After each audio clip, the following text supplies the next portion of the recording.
प्रारंभ के सभी दर्शकों को मेरा नमस्कार। मेरा नाम है संदीप आर.के. सिंह और आज हमारे साथ श्री पुष्कर अवस्थी जी। पुष्कर दा, राम राम। राम राम भैया, राम राम।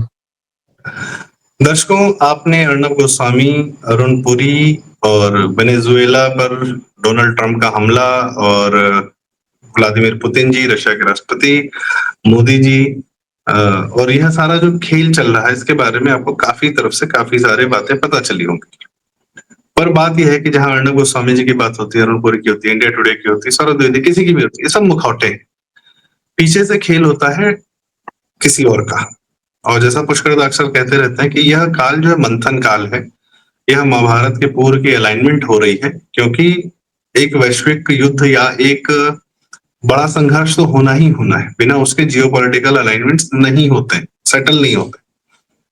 तो पुष्कर दा से मैं ये जानना चाहूंगा, दादा, अर्णब गोस्वामी की एक तकलीफ अपनी जगह है, केंद्र सरकार का इंडिया टुडे से बढ़ते संबंध अपनी जगह है, पुतिन जी का इंटरव्यू अपनी जगह है, और इसी से जोड़कर जब हम देखेंगे कि अमेरिकन डीप स्टेट भी भारत में किस प्रकार का खेल मीडिया के माध्यम से किसी और माध्यम से करना चाह रहा है, ये सारी चीजें कहीं ना कहीं जुड़ती हैं। एक आदमी एक वार करता है, दूसरे का फिर एक दूसरा प्रहार होता है। तो इस प्रकार से समझने का प्रयास करेंगे। पुष्कर दा, अरुण पुरी और अर्णब गोस्वामी दो बड़े मीडिया हाउसेस के मालिक हैं। मैं जर्नलिस्ट और एंकर नहीं कहूंगा, मालिक हैं। ये तय करते हैं बहुत कुछ। इनके बीच का टसल है भारत सरकार के साथ में, क्या है ये, थोड़ा समझाएं प्लीज। देखिए, यदि पिछले एक महीने से सोशल मीडिया की प्रतिक्रिया देखी जाए तो ऐसा लग रहा है कि अर्णब गोस्वामी की जो बदले हुए तेवर है उससे बड़े लोग आहत हैं, और कुछ लोगों ने जो है एक कदम जाके जो है ये भी कहना स्वीकार करना चालू कर दिया कि भाई जो है अर्णब बिक गया, रिपब्लिक बिक गया, इसीलिए वह सत्ता दल के विरुद्ध जा रहा है, या उसकी जो तीखापन है और तेज हो रहा है। और दूसरी तरफ वो है कि इंडिया टुडे आज तक का ग्रुप है जिसका अरुण पुरी है, उनकी जो है प्रगाढ़ता जो है धीरे धीरे जो है सत्ता दल से जो है बढ़ती दिख रही है। उसको भी लेके लोगों की चिंताएं हैं, उसको लेके भी जो है मारामारी, उस पर भी लोग आलोचना और तमाम चीजें की बात कह रहे हैं। हमको जो है पहले तो ये समझ लेना चाहिए कि मैं सभी दर्शकों सबसे जो सुन रहा है, जैसा भी संदीप ने कहा है कि हम वो अनफॉर्चुनेट या फॉर्चुनेट जनरेशन है जो मंथन काल के बीच के हैं। हम जो है विघटन से सृजन की ओर वाली जो संधि काल होता है, वो 5 साल, 10 साल, 15 साल, कितने साल होता नहीं कहता। मेरा अपना मालूम है, मानना रहा है 2019 से कि ये संधि काल जो है 2020 से लेकर 2030 का जो है, ये एक दशक बहुत महत्वपूर्ण है। It will make and will break. इस संधि काल में को मैं उसी तरह देखता हूं जैसे जब कुरुक्षेत्र में युद्ध की घोषणा हो जाती है और दूर दूर से सेनाएं आने लगती हैं, कोई आता किसी के लिए है, पहुंच जाता किसी दूसरे खेमे में है। लास्ट तक जो है सेनाएं खड़े होने के बाद ये आह्वान किया जाता है जिसको पाला बदलना हो बदल। तो जब हम पे इतना शाश्वत सत्य सामने है तो ये उसी काल का पक्ष में है। इसके अंदर जो है लोग अपनी अपने साइड चुन रहे हैं। कुछ विचारधारा के स्तर पे चुन रहे हैं, कुछ व्यक्तिगत अपने मान स्वाभिमान के लिए जुड़ रहे हैं, कुछ भविष्य में के स्थायित्व को देखते हुए चुन रहे हैं। तो इस वक्त जो है किसी को इमोशनल हो गया, भावनात्मक रूप से जो है किसी पे ब्लंटली कुछ नहीं कहना चाहिए, समझना चाहिए तथ्यों। जैसे आज तक टुडे का ग्रुप है, अरुण पुरी है। अरुण पुरी है क्या? 1975 में इमरजेंसी काल में थॉमसन प्रेस इनका था, इनके पिता का था। और उस काल में एक मैगजीन आती, जबकि उस काल में जो है धर्मयुग, हिंदुस्तान, अंग्रेजी में स्टेट वीकली, इस तरह की मैगजीन्स आती थी, लेकिन जो है इस तरह न्यूज की कॉम्प्रहेंसिव जो है नहीं आती थी। उस वक्त 2 आए थे, लोग भूल जाते हैं।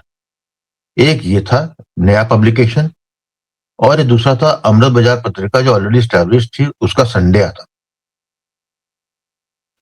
और उसका हिंदी संस्करण रविवार आता। ठीक। इंडिया टुडे में के पास सर्वश्रेष्ठ कागज होता था।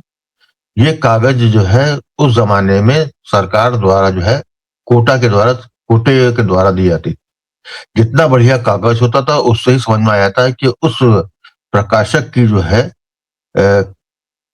केंद्र से या सरकार से कितनी जो है प्रगाढ़ता है। और उस वक्त जो है बेस्ट कॉलमनिस्ट दिए मिले, अरुण पुरी पत्र एडिटर हुए, और उसके साथ जो है जो सत्ता पक्ष की तरफ से या जो कह लीजिए इलीट क्लास जो होता है उसकी जो अप्रोच होती है, जो बात कहनी होती है, उसके लिए बढ़िया परफेक्ट माउथ पीस। तो क्वालिटी वाइज और क्वांटिटी वाइज इंडिया टुडे का अपना एक रोल रहा है। ये हम तब की बात कर रहे हैं जब भारत के जनमानस को न डीप स्टेट का मालूम था, न ये मालूम था कि बाहर की शक्तियां मीडिया हाउस के द्वारा किस तरीके से आपको मैनिपुलेट करती, क्या करती। अब तो जो है उसके बाद 80-90 के दशक के बाद जब जो है सोवियत रशिया टूट गया, वहां से कागज निकलने लगे, वहां से ये क्लियर हो गया कि 70 के दशक तक तो यही था कि हाँ जी CIA करता है। इंदिरा गांधी का जो नारा होता था हमेशा जो है कि विदेशी ताकतों का हाथ है, तो विदेशी ताकतों का हाथ वो CIA कहती। और उसको ये भूल जाती थी कि यही विदेशी ताकत है कि इन्हीं के पिताजी जवाहरलाल नेहरू ने जो है पैसा लिया था CIA से केरला में कम्युनिस्ट सरकार को रोकने के लिए, गिराने के लिए। तो ये सबने सब अपने और जो है चुनाव लड़ने के लिए भी पैसा जो है बाहर से लेते थे।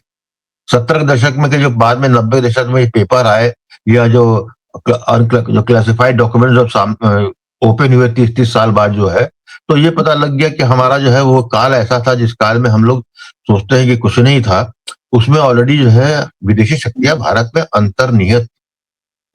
मित्रों के आज के आर्काइव्स काल के में जो माध्यम से और है पर्टिकुलर कह रहा हूँ मित्रों के आर्काइव्स के जो हाँ माध्यम से। और एग्जैक्टली यह उसमें काल जो है इमरजेंसी का भी रहा जब इंदिरा गांधी ने इमरजेंसी लगाई और सारे बड़े बड़े अखबारों को बंद किया। इंडियन एक्सप्रेस और हाँ रामनाथ गोयनका बड़े बड़े पत्रकारों को जेल भेजा। उस समय हाँ इंडिया टुडे का उदय होता है और इंदिरा गांधी स्वयं रशिया से और उनके वामपंथियों से बहुत ज्यादा प्रभावित थी। कम्युनिस्टों को पूरा मीडिया स्पेस दे रखा था। जी भाई इतना था कि 1984 के बाद राजीव गांधी जब प्रधानमंत्री बने हैं और उस वक्त जो है सोवियत रशिया जो है उलझा हुआ था अफगानिस्तान वॉर में, तो नॉर्वे गए थे सोनिया गांधी और राहुल गांधी, और भारत लौटते हुए अनशेड्यूल्ड उतरे थे मॉस्को में। मॉस्को था या कोई और जो शहर था, I am not sure about that, लेकिन वहां उतरे थे और मिले थे। ये बड़ी अनहोनी घटना थी। वो सिर्फ एश्योरेंस के लिए गए थे कि जैसा पहले का हिसाब चलता था वैसे ही चलता रहेगा, दैट इज ऑल। 90 के बाद वो जो है परंपरा टूट गई क्योंकि जो है सोवियत रशिया नहीं रह गया। और जब बोरिस येल्त्सिन बना है तो उसके बाद जो वाला जो ग्रुप था जिसकी कम्युनिस्ट ग्रुप, जो मार्क्सिस्ट ग्रुप था या सत्ता थी जिनके पास, जो इन्फ्लुएंस करते थे, जो फीड करते थे भारत के तथाकथित सेकुलर और गिरोह को या सेंट्रलिस्ट पार्टीज को, लेफ्ट पार्टीज को, वहां स्रोत सूख गया। जब बोरिस येल्त्सिन जब तक रहा है 90 के दशक तक भारत के रूस से संबंध अच्छे नहीं रहे थे। भारत जो है प्रायोरिटी में रूस के नहीं था। हमारा जो है प्रायोरिटी सोवियत रशिया के समाप्त होने के बाद ही जो है हम खत्म हो चुके थे हमारे संबंधों के आधार पे। तो यहाँ पर जो उसके रशिया बाद के टूटने के वो बाद स्पेस डीप, मैं वही कह रहा हूँ, वो स्पेस मिली दोबारा डीप स्टेट को, अमेरिकन स्टेट को या वेस्टर्न उसको। इसका और बहुत वहां बड़ा सबूत यह है, पुष्कर दा, इसका बहुत बड़ा सबूत यह है कि सोवियत रशिया के टूटने के 1 साल बाद ही भारत तमाम IMF की शर्तों के अनुसार कार्य करने लगता है। अपने यहाँ लाइसेंस, कोटा, परमिट राज, जो कम्युनिस्ट विचारधारा की प्रक्रिया थी, कम्युनिस्ट इकोनॉमी का जो तक था, उसको तुरंत हटाता है 91 में नरसिम्हा राव जी के गवर्नमेंट में। और उसके बाद अपने मार्केट्स पूरी तरह ओपन करता है और फिर वहां से आपकी बाहरी कंपनियां, कोका कोला, हिंडाई वगैरह जितनी अमेरिकन सपोर्टेड कंपनियां थी, सब भारत में आके व्यापार करने लगती हैं यूएसएसआर के टूटने के जस्ट बाद। और मैं ये जानना चाहूंगा था कि मित्रों के नगाए में तो ये भी कहा गया कि इंदिरा गांधी के बहुत सारे मंत्री और आपके क्या कहते हैं सांसद वहां से पैसा लेते थे, रशिया से सीधे पैसा आता था। केजीबी का बहुत बड़ा रोल था। तो पुतिन जी भी तो केजीबी के ही थे, और उस समय तो 75 के दशक में जब केजीबी भारत को पूरी तरह गाइड कर रहा था, तब वो केजीबी के बहुत बड़े पार्ट थे और भारत की मीडिया को गाइड कर रहा था इंडिया टुडे ग्रुप। तो क्या यह संबंध अरुण पुरी जी और पुतिन जी के कहीं उस समय के हैं क्या? पुतिन पुतिन के तो नहीं थे, कि पुतिन तो उस वक्त जो है जिसलिए पुतिन जी ने आज तक को ही इंटरव्यू दिया। वो बताता हूँ, आज वो तक का जो इंटरव्यू मेरा दिया अपना मानना है, जी। ठीक, वो मेरा अपना मानना यही है कि जब सोवियत रशिया टूटा, बोरिस येल्त्सिन आए, तो उससे पहले तो कर्नल थे केजीबी में पुतिन। तो पुतिन जो है ऑलरेडी उस अपरेटस के हिस्सा थे जो कि जो है भारत में बड़ा कंक्लूसिवली इन्वॉल्व था, चाहे यहाँ का मीडिया हो, चाहे यहाँ इंटेलेक्चुअल क्लास रहा हो, किसी की जन्म कुंडली जो बची नहीं होगी। इसीलिए जो है जब हम टूट के जो है एक कोल्ड तो नहीं कहेंगे, लेकिन जब रिश्ते में ठंडक जो है 90 के दशक में रही और 2000 के बाद जो है एक नया रूस और नया भारत बनने लगा। तो बेसिकली जब और पुतिन वो नहीं जो 2000 में थे, जो 2025 में। आज की तारीख में पुतिन वो है जिनको कि भारत की एक एक नस्ल का आइडिया है, उनको पुराने पाप भी मालूम है, वो नई नई गाथा लिख रहे। जिस तरह उन्होंने रूस में ओलिगार्ची को कंट्रोल करके अपना ओलिगार्च बनाकर जो है नया एलिट तैयार करके जो है लगातार रूस को जो है जिसकी के संसाधनों पे नजर यूरोप की और अमेरिका की जो है कई दशकों से थी, उसको तोड़ के एक नई भूमिका बना रहे हैं। वैसे ही उसी का प्रयास में जो है उसी संदर्भ में पुतिन को देखना चाहिए। तो आज की तारीख में यदि जो है पुतिन किसी भारत के पत्रकार या किसी मीडिया हाउस से बात करके के अपनी बात कहना चाहते हैं और भारत की जनता को कहना चाहते हैं, भाई भारत के किसी मीडिया हाउस को या उसके पत्रकार को मिलाकर जहां तभी किसी भी विदेशी पत्रकार को तब देते हैं जब उसकी ऑडियंस को अपनी बात कहनी होती है आपको। तो पुतिन किसको चुनेगा? ये एक लोगों को बीमारी है ये सोचना कि जो है भारत जो है रिकमेंड करेगा किसी को, किसी राष्ट्राध्यक्ष को कि हम इसको भेज रहे, इसको आप जो है अपना संभाषण दीजिए या उसको आप इंटरव्यू दीजिए। वो नहीं होता है। यदि मोदी जी के पास भी कहीं कोई विदेशी का आएगा तो ये मोदी जी की चॉइस होती है, प्रधानमंत्री की चॉइस होती है कि किसको देना है किसको नहीं देना, और वो किसको देगा जिससे वो कंफर्टेबल होता है। तो जब आप देखते हैं पुतिन ने जो है जिसको अपने हाथ से सन 75 में पैसा पकड़ाया होगा। हाँ बिल्कुल, वो जानता है ना, वो पत्रकार तो सामने है, लेकिन पत्रकार को जो तनख्वाह दे रहा है वो तो कोई और है, और वो तनख्वाह वो जो कभी उसकी तनख्वाह पे था या उसके इशारे पे काम करता था या उसके लिए फील्ड सेट करता था। तो इसलिए जो है लोगों को बड़ा आश्चर्य हो रहा था, मुझे बिल्कुल आश्चर्य नहीं हुआ, और इसीलिए मैं इसको स्वीकार नहीं करता हूँ। यदि अर्नब को इससे चोट पहुंची है कि मैं जरा राष्ट्रवादी था मुझको जो है बुला दे, तो पुतिन आपको रिकॉग्नाइज नहीं करता।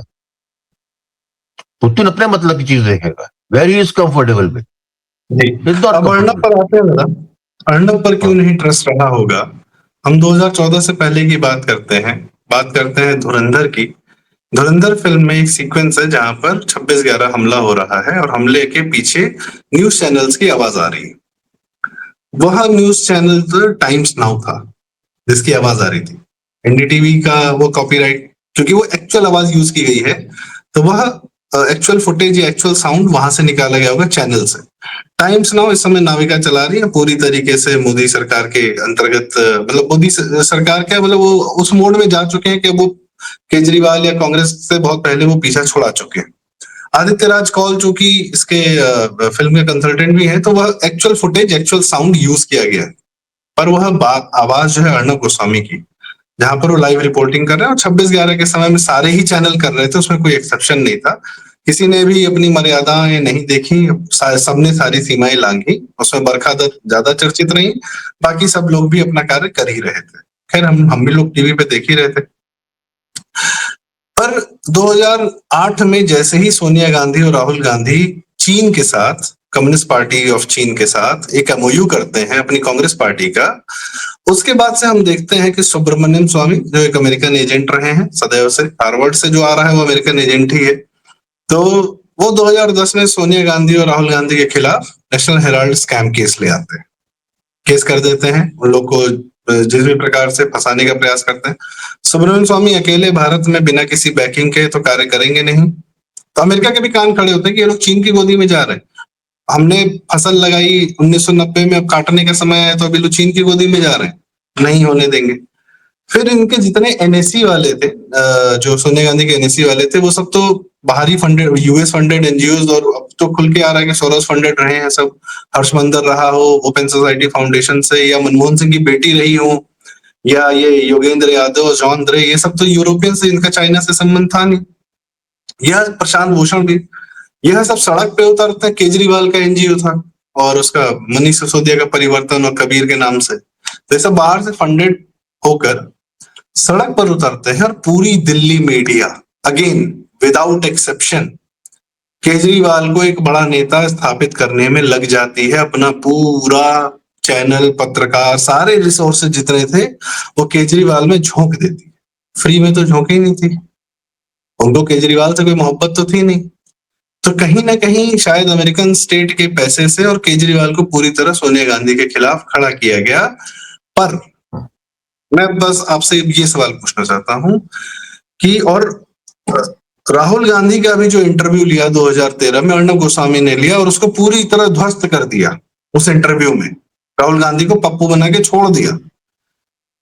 तो 2013 में तो मोदी जी आए नहीं थे, भाजपा थी नहीं, तो किसके इशारे पे कांग्रेस को ध्वस्त करने का प्रयास हुआ? मोदी जी भारत में एक अलग से, एक अलग जो आप कहते हैं आउट ऑफ सिलेबस थे। पर क्या उस समय ये सब, ये पूरा दिल्ली मीडिया तंत्र, रूटीन्स मीडिया इत्यादि इत्यादि सब अमेरिका से प्रभावित था? हाँ। डीप स्टेट देखिए, जैसे देखो हाँ, बिल्कुल संदीप, अब तो हम लोग पास जो है पिछले 15 साल का इतिहास आ गया ना पूरे विश्व का, जहां जहां क्या हुआ है। मुझे कहने में कोई मतलब हिचक नहीं है कि उस वक्त जो है केजरीवाल के में जो इंडिया अगेंस्ट करप्शन का जो दौर चला, उसमें कई फैक्टर थे। ग्राउंड फैक्टर में संघ भी था उसको जनता को मोबिलाइज करने में, लेकिन जितना जो है आपका मीडिया था वो जिस तरीके से उसको कवर करके फेंक रहा था, उसके बाद जो उसके प्राइम टाइम पे जो डिस्कशंस थे, they were doing a paid job. Nobody was batting for Bharat, Bharat के लिए नहीं हो रहा था वो जो है एक व्यक्ति विशेष के लिए। यदि भारत के लिए बात होती तो फिर जो है सर केजरीवाल सेंट्रिक मामला नहीं होता। और जिस तरीके से बाद में जो है जब आम आदमी पार्टी बन जाती है और जिस तरीके से लोगों ने अपने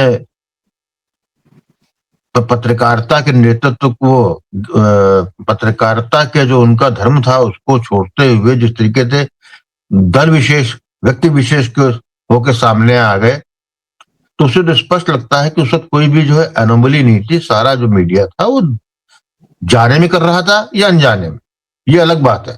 मैं ये नहीं कह सकता इसके अंदर कि कौन किसके हाथ में था, लेकिन जितने भी प्रमुख थे जो वहां थे, वो उनके पास इतना जो है स्पेस था।